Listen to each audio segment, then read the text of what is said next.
जय हिंद प्यारे विद्यार्थियों, आप सभी का स्वागत है फोर्स डिफेंस एकेडमी के यूट्यूब चैनल पर। जैसा कि आप जानते हो बच्चों, यहाँ पर हम एयरफोर्स को लेकर जो है जीके जीएस वाई ग्रुप के जो क्वेश्चन हैं उन क्वेश्चंस के प्रैक्टिस सेट नंबर जो है 15 पर आ चुके हैं बच्चों। आज हम 15वां नंबर का जो है आपके क्वेश्चन पेपर जो है सोल्व करने वाले हैं। आप देखेंगे कि हमारे जो क्वेश्चन में 20 क्वेश्चन होते हैं, तो आज जो हमारा है लगभग टारगेट जो है बच्चों 15 दूने की 30, मतलब आपके 300 क्वेश्चन जो है लगभग कंप्लीट होने वाले हैं।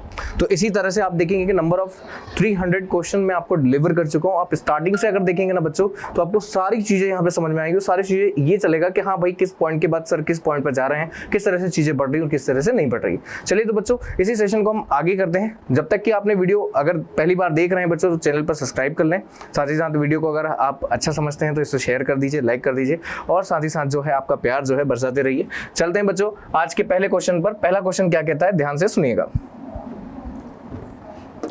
हाँ जी, पहला क्वेश्चन ये है, यहाँ पर लिखा है who was the first robot in the world to get citizenship of a country. बताइए विश्व का ऐसा कौन सा रोबोट है बच्चों जो किसी देश की नागरिकता प्राप्त किया है। बच्चों रोबोट जो है आप देखेंगे कि यहाँ पे जिस तरह से आपके 2G 3G 5G और जिस तरह से जनरेशन बढ़ रही है, उस तरह से आप देखेंगे कि आने वाले समूह में जो वर्कर्स की कमी के कारण जो है यहाँ पे टेक्नोलॉजी बढ़ रही है आर्टिफिशियल इंटेलिजेंस पर, और टेक्नोलॉजी बढ़ रही है रोबोटिक टेक्नोलॉजी के अंतर्गत। इस तरह से वर्ल्ड आपके यहाँ पर काफी ज्यादा आपके इंप्रूव कर रहा है। ऐसे में एक देश है जिसका नाम है आपके सऊदी अरब। क्या नाम है बच्चों? सऊदी अरब। क्या नाम है बच्चों? सऊदी अरब, है ना। तो देश का नाम है बच्चों सऊदी अरब। ये आता है अरेबियन कंट्री में, है ना, जहां पे वो आपके सऊदी अरब देश है। सऊदी अरब में जो है बच्चों सोफिया नाम का जो एक रोबोट है ना, लेडी रोबोट है ना, सोफिया नाम का एक रोबोट है जिसका लेडी रोबोट है बच्चों, इसे एक नागरिकता प्राप्त की है सऊदी अरब के द्वारा। तो सऊदी अरब एक ऐसा देश हो चुका है बच्चों जिसने सोफिया नाम के रोबोट को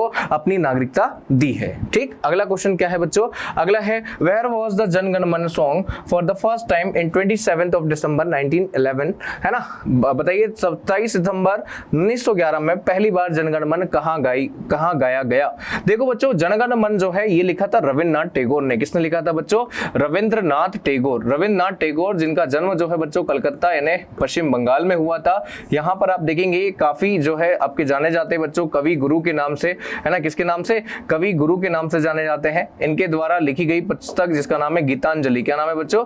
गीतांजलि जो है, इस गीतांजलि के लेखक भी यही है। और इसी गीतांजलि को बच्चों जो है आपके 1913 में, है ना, एक पुरस्कार मिला। इस पुरस्कार का नाम था बच्चों नोबेल पुरस्कार। क्या नाम था? Nobel award. और नोबेल अवार्ड जो मिला बच्चों इनको लिटरेचर में मिला। किसमें मिला? लिटरेचर में मिला। किसमें मिला बच्चों? साहित्य में मिला। किसमें मिला बच्चों? साहित्य में। तो ये हो गया आपका साहित्य से संबंधित पुरस्कार जिसका नाम है आपका यहाँ पर गीतांजलि के ऊपर। बाकी रविन्द्रनाथ टैगोर जो है फेमस है बच्चों देश के राष्ट्रगान के लिए, नेशनल एंथम के लिए, और फेमस है बच्चों बांग्लादेश के नेशनल एंथम के लिए। इन्होंने भारत और बांग्लादेश दो देशों का राष्ट्रगान बनाया है। और अगर हम बात कर ले पहली बार राष्ट्रगान कब गाया गया है बच्चों, तो वो गाया गया है 27 दिसंबर 1911 में, जब भारत में जॉर्ज फिफ्थ उस समय राजा थे बच्चों ब्रिटेन के, और वो जब भारत में आए थे बच्चों मुंबई में। कहां पर आए थे? मुंबई में। तो उनका भव्य स्वागत किया गया, दिल्ली दरबार लगाया गया। क्या लगाया गया बच्चों? दिल्ली दरबार लगाया गया। और दिल्ली दरबार जब लगाया गया बच्चों तो इनका स्वागत हुआ, और इसी स्वागत में इनके लिए एक गाना प्रस्तुत किया जिसका नाम था आपके भारत भाग्य विधाता। क्या नाम था बच्चों? शुरुआत में इसे भारत भाग्य विधाता कहा जाता था, बाद में इसे राष्ट्रगान के रूप में, जन गण मन के रूप में जाना जाने लगा। ठीक है बच्चों, तो ये है आपका दिल्ली दरबार। इसी के साथ यहां पे ये डिसाइड किया बच्चों कि जो कलकत्ता है, क्या है, ब्रिटिशर्स की जो राजधानी थी, प्रारंभिक राजधानी वो कलकत्ता थी। 1911 में एक मेमोरेंडम आया, कलकत्ता से दिल्ली को राजधानी शिफ्ट किया गया, और 1912 से भारत की राजधानी बन गई बच्चों कौन? दिल्ली। तो ये सारे आपका जो है पोस्टमार्टम हो चुका है इस क्वेश्चन का। राइट आंसर हो जाएगा हमारा ऑप्शन नंबर ए, क्योंकि मुंबई में है। कहां पर है बच्चों? मुंबई में। तो ये सारे फैक्ट लिखते जाइए और बढ़ते हैं अगले क्वेश्चन की ओर। अगला क्वेश्चन क्या कहता है? The white revolution is related to, बताइए श्वेत क्रांति का जो है संबंध किससे है बच्चों? श्वेत क्रांति मतलब सहकारिता यानी कोऑपरेटिव। क्या है बच्चों? सहकारिता यानी कोऑपरेटिव। सहकारिता एक मिनिस्ट्री बन चुकी है वर्तमान में, जिसके मंत्री जो है श्री अमित शाह है बच्चों। यहाँ पे सहकारिता जो है मतलब बहुत सारे लोगों को आपस में जोड़कर जो है एक उद्यम चलाया जाता है जिसे कहा जाता है कोऑपरेटिव। और ये सब कोऑपरेटिव गांव में बहुत अच्छे से होता है, जैसे दुग्ध क्षेत्र में, मतलब जहां पे मिल्क प्रोडक्शन होता है वहां पे ये काफी अच्छी चीजें चलती है। और इसी मिल्क प्रोडक्शन को लेकर जो है कोऑपरेटिव स्टार्ट हुए और इन्हीं कोऑपरेटिव से जो आपके रेवोल्यूशन स्टार्ट हुआ जिसे नाम दिया गया व्हाइट रेवोल्यूशन, इसका मतलब होता है दुग्ध उत्पादन। ये स्टार्ट किया था बच्चों डॉक्टर वर्गीज कुरियन ने, इसलिए फादर ऑफ मिल्क या फिर फादर ऑफ व्हाइट रेवोल्यूशन कहा जाता है किसको? वर्गीज कुरियन को। किसको कहा जाता है बच्चों? मैं लिख देता हूं यहाँ पे, नाम क्या है बच्चों? वर्गीज कुरियन। क्या नाम है? वर्गीज कुरियन। क्या नाम है व्यक्ति का? वर्गीज कुरियन, जिसे कहा जाता है father of white revolution. Father of white revolution. अगला क्वेश्चन क्या है? In which day we celebrate NRI day. एनआरआई दिवस कब मनाया जाता है बच्चों? एनआरआई दिवस जो है मनाया जाता है बच्चों प्रति वर्ष 9 जनवरी को। क्या कारण है बच्चों? ये 9 जनवरी वो तिथि है जब 1915 में, कब बच्चों? 1915 में महात्मा गांधी, कौन जो बच्चों? एम गांधी जो है बच्चों, महात्मा गांधी जो है अफ्रीका से, कहां से बच्चों? अफ्रीका से कहां आए थे? मुंबई आए थे। कहां आए थे बच्चों? मुंबई आए थे। कहां आए थे? मुंबई। आप कहेंगे कि सर सब मुंबई क्यों आते हैं? अरे बच्चों उस समय क्या थे? जहाज नहीं चलते थे, हवाई जहाज। क्या चलते थे? पानी के जहाज चलते थे। तो पानी का जहाज जो है मुंबई में आपके लैंड करेगा, तब जाके तो सेंट्रल इंडिया या गुजरात पहुंचेंगे। गुजरात के रहने वाले थे ये, तो कहां पहुंचे? आपके एमजी गांधी 9 जनवरी को कहां पहुंचे? भारत पहुंचे। तभी से भारत सरकार ने जो है डिसाइड किया कि हम इस दिवस को किस दिवस के रूप में मनाने लगेंगे? एनआरआई दिवस, नॉन इंडियन रेसिडेंट्स के रूप में इसे सेलिब्रेट करेंगे। अगला क्वेश्चन है, how many member of Rajya Sabha are nominated by the president of India. बच्चों यहां पर अनुच्छेद नंबर 80 के तहत कौन सा आर्टिकल है? आर्टिकल नंबर 80 के थ्रू जो है राष्ट्रपति, कौन सा बच्चों? राष्ट्रपति जो है 12 सदस्यों को, कितने? 12 सदस्यों को कौन सी विधा में? साहित्य, क्या है बच्चों? लिटरेचर, कला, आर्ट, विज्ञान, साइंस और समाज सेवा। और किसमें? समाज सेवा में। किसमें बच्चों? समाज सेवा में क्या करेगा? आपके मनोनीत करेगा। तो ऑप्शन नंबर जो है आपका C is the correct answer for this question. अगला क्वेश्चन क्या है? Why is the Sanchi famous. Sanchi क्यों फेमस है बच्चों? सांची एक विश्व विरासत सूची है बच्चों, ये मध्य प्रदेश में आती है। मध्य प्रदेश के रायसेन जिले में। कहां आती है बच्चों? रायसेन जिले में आती है। तो यहाँ पे एक बौद्ध स्तूप है। अशोक जो है बच्चों, सम्राट अशोक जो कि बौद्ध धर्म के काफी प्रणेता कहे जाते हैं, इनके द्वारा एक स्तूप बनाया गया जो कि अब तक का सबसे बड़ा स्तूप था। जो कि क्या था बच्चों? अब तक का सबसे बड़ा स्तूप था। इसलिए सांची क्या है आपका? फेमस है। तो यहाँ पे सबसे बड़ा स्तूप बनाया गया है बच्चों। क्या बनाया गया है? सबसे बड़ा स्तूप बनाया गया है। चलो अगला है, who is the author of सारे जहां से अच्छा हिंदुस्तान हमारा, हम बुलबुले हैं इसकी, ये गुलसिता हमारा। तो ये कहा था बच्चों एक ही व्यक्ति जिसका नाम है मोहम्मद इकबाल। यहाँ पे इकबाल लिख रखा है, इनके आगे लिखा जाता है बच्चों मोहम्मद इकबाल। इन्होंने गाना लिखा था, सारे जहां से अच्छा हिंदुस्तान हमारा, हम बुलबुले हैं इसकी, ये गुलसिता हमारा। चलिए अगला क्वेश्चन क्या कहता है? Where is the residential area of Lepcha and Bhutia. Lepcha और भूटिया जो है बच्चों ये आपके जनजाति हैं। ये जनजाति क्या उड़ीसा में, मेघालय में, क्या मिजोरम में? नहीं सर, ये है सिक्किम में। कहां पर है बच्चों? सिक्किम में। लेप्चा और भूटिया जनजातियां मिलती है सिक्किम में। अगला है, रघुवंशम नामक पुस्तक के लेखक कौन है बच्चों? भारत का शेक्सपियर। क्या है बच्चों? भारत का शेक्सपियर कहा जाता है ये व्यक्ति, है ना। क्या कहा जाता है? भारत का शेक्सपियर, जिसने अपने प्रेम की जो कहानियां हैं उन प्रेम की कहानियों का निचोड़ लिख रखा है, प्रेम की कहानियों का वर्णन किया है। इस व्यक्ति का नाम है बच्चों कालिदास। क्या नाम है? कालिदास, जिसे कहा जाता है भारत का शेक्सपियर। क्या कहा जाता है? शेक्सपियर। इसने रघुवंशम, कुमार संभवम, अभिज्ञान शाकुंतलम, विक्रमो उर्वशीयम, है ना। इसने तो मेघदूतम, ऐसी ऐसी रचनाएं लिखी है। जैसे आप देखेंगे आपके विक्रमो उर्वशीयम, धरती के राजा विक्रम, स्वर्ग की अप्सरा उर्वशी। आप देखेंगे धरती के राजा विक्रम और स्वर्ग की अप्सरा उर्वशी के बीच के क्या है रिलेशन बता दिए। मतलब धरती लोक पे रहते हुए स्वर्ग लोक तक चले गए। मेघदूतम कहा जाता है, मेघदूतम की रचनाओं में इन्होंने मेघदूतम में बच्चों अपनी प्रेमिका, जब इनकी प्रेमिका या ये काम करने के लिए घर से बाहर जाते थे और इनकी प्रेमिका या इनकी जो आपके पार्टनर, जिसे लाइफ पार्टनर कहते हैं, इनकी जो आपके वैडी है ना, जब इनसे बातें होती थी तो बातें करने के लिए उस समय फोन नहीं था, 5G नहीं था, 2G नहीं था, क्या था? मेघ था। मेघों से बात करते थे बच्चों। कैसे करते थे? मेघों से। तो इनकी रचनाओं में काफी ज्यादा वास्तविकता और काफी ज्यादा गहराई मिलती है। किसके बारे में? प्रेम के बारे में। किसके?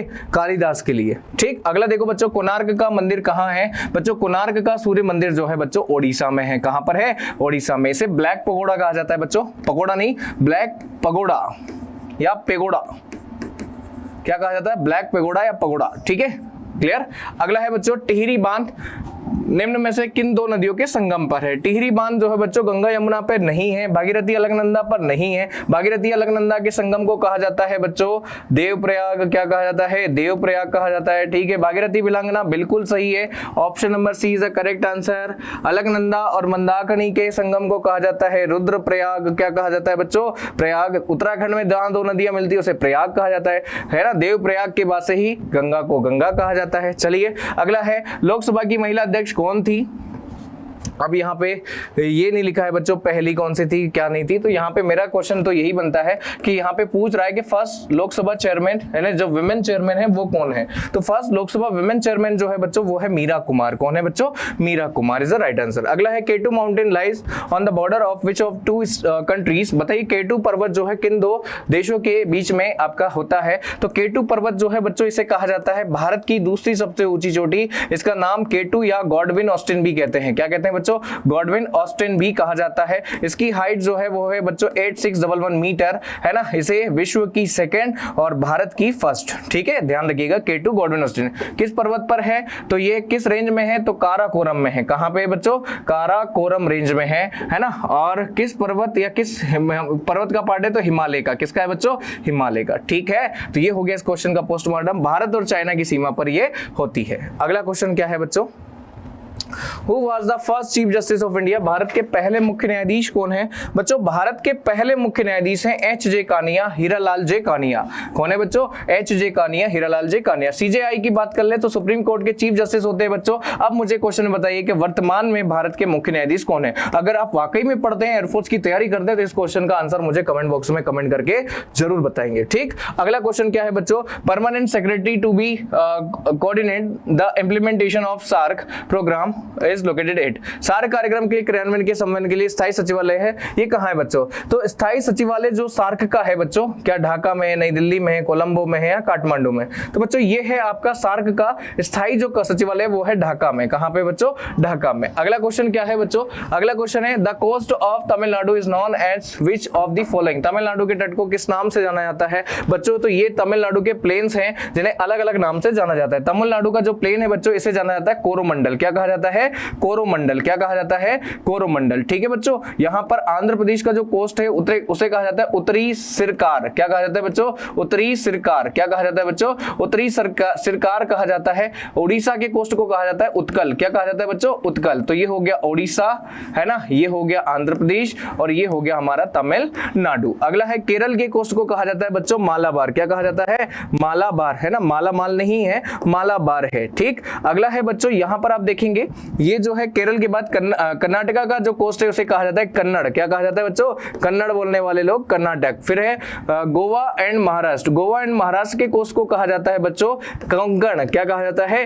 कोंकण कहा जाता है। और गुजरात के कोस्ट को गुजरात कहा जाता है। क्या कहा जाता है बच्चों? गुजरात। तो ये है कोस्टल जो है आपके प्लेन्स जिन्हें अलग अलग राज्यों में अलग अलग राज्य के नाम से जाना जाता है। एक बार देख लीजिएगा, स्क्रीनशॉट ले लीजिएगा, आपका काम बन जाएगा। तो कोरल जो आपके तमिलनाडु का नाम है वो है कोरोमंडल।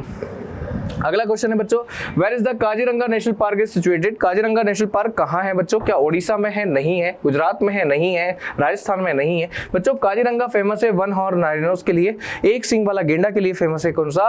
Kaziranga national park. अगला क्वेश्चन क्या है बच्चों? जिमैक्स 2024 जो है रिलेटेड, ये आपके करंट का क्वेश्चन है बच्चों। ये एक्सरसाइज होती है जो कि एक देश दूसरे देशों के साथ करता है। अब यहाँ पे लिखा है जिमैक्स। जब भी इस तरह का एक्सरसाइज है एक्स करके, तो यहाँ पे ध्यान रखिएगा बच्चों, यहाँ पर ध्यान रखिएगा ये एक समुद्री एक्सरसाइज है। कैसी है बच्चों? नेवल एक्सरसाइज है। और ये J फॉर जापान। क्या है बच्चों? J फॉर जापान है। और I फॉर हमारा भारत है। क्या है बच्चों? इंडिया है। तो ठीक है, ये किसके किसके बीच में है बच्चों? जापान और इंडिया के बीच में। जापान इंडिया हर जगह लिख रखा है, लेकिन यहाँ पे देखना समुद्री अभ्यास। क्या देखना है बच्चों? समुद्री अभ्यास। राइट आंसर हो जाएगा ऑप्शन नंबर बी। अगला है किन दो देशों को मध्य रात्रि का सूर्य कहा जाता है? किन देशों को मध्य रात्रि? Which country is called the country of midnight sun? Japan है? नहीं है। नॉर्वे? यहाँ पर देखो, यहाँ पे मध्य रात्रि का सन जो है कहा जाता है बच्चों नॉर्वे को। किसको कहा जाता है? नॉर्वे को। ठीक, आप देखेंगे कि ये धरती के आपका यहाँ पर ये देखेंगे बच्चों, ये हमारी पृथ्वी है। पृथ्वी पर ये 0 डिग्री लाइन है, दिख रही है आपको? कहाँ दिख रही है? देखो ये 0 डिग्री लाइन। क्या है? 0 डिग्री। इस 0 डिग्री के ऊपर 23.5, इस 0 डिग्री के नीचे 23.5, इसके ऊपर यहाँ पे पोल 90 डिग्री, यहाँ पे पोल 90 डिग्री, ये नॉर्थ पोल, ये साउथ पोल। ठीक है, अब देखो बच्चों क्या होता है कि जो सनलाइट है वो इन तीनों रेखाओं के बीच में होती है। ज्यादा इंपैक्टफुल सनलाइट जो है वो इन तीनों रेखाओं के बीच में होती है, ना तो इसका ऊपर जाता है ना ही इसका नीचे जाता है। तो जब सूर्य का उत्तरी में ऑसिलेशन होता है, जब सूर्य की किरणें उत्तर हेमिस्फीयर यानी उत्तरी गोलार्ध में होती है, तब यहां पर आपकी क्या होती है, प्रकाश कहां तक, 90 डिग्री तक पहुंचता है। और जब सूर्य साउथ में होता है तब यहां पर प्रकाश जो है 90 डिग्री तक पहुंचता है। मतलब इसके पहले ना तो प्रकाश यहाँ 6 महीने पहुंचेगा, यहाँ 6 माह का आपके दिन होता है और 6 माह की यहाँ पे रात हो जाती है। जब ये उत्तर में होता है तो यहाँ रात होती है, जब ये दक्षिण में होता है तो यहाँ होती है। ठीक है बच्चों, इसलिए नॉर्वे को कहा जाता है मध्य रात्रि का सूर्य। अर्जुन पुरस्कार की शुरुआत किस वर्ष की गई थी बच्चों? अर्जुन पुरस्कार जो है ये पुरस्कार दिया जाता है बच्चों स्पोर्ट्स पर्सन को। किसको दिया जाता है बच्चों? स्पोर्ट्स पर्सन को दिया जाता है, जो अच्छा खेल प्रदर्शन करते हैं उनको ये पुरस्कार दिया जाता है। 1961 में इसकी स्थापना की गई। कब की गई बच्चों? 1961 में। ठीक, तो ये हमारा जो है 20 क्वेश्चन का जो है आपके यहाँ पर 300 क्वेश्चन आज हम कंप्लीट कर चुके हैं बच्चों। हमें सेलिब्रेट करना चाहिए, आपको इंकरेज करना चाहिए कि हमारे टीचर्स ने बताइए 300 क्वेश्चन हमें सोल्व करवा दिए। चलिए बच्चों, अगर वीडियो आपको अच्छा लग रहा है तो इसे ज्यादा शेयर करना है आपको। साथ ही साथ में ये बात ध्यान रखनी है कि वीडियो को प्रॉपर देखना है। चैनल पे पहली बार है तो चैनल को सब्सक्राइब करना है, इसे शेयर करना, अपने स्टेटस पे डालिएगा और साथ ही साथ जो है कमेंट और लाइक का बटन जरूर दबाइएगा। चलिए बच्चों, आज के लिए इतना ही रखते हैं, मिलते हैं नेक्स्ट सेक्शन में। तब तक के लिए सभी को जय हिंद, जय भारत।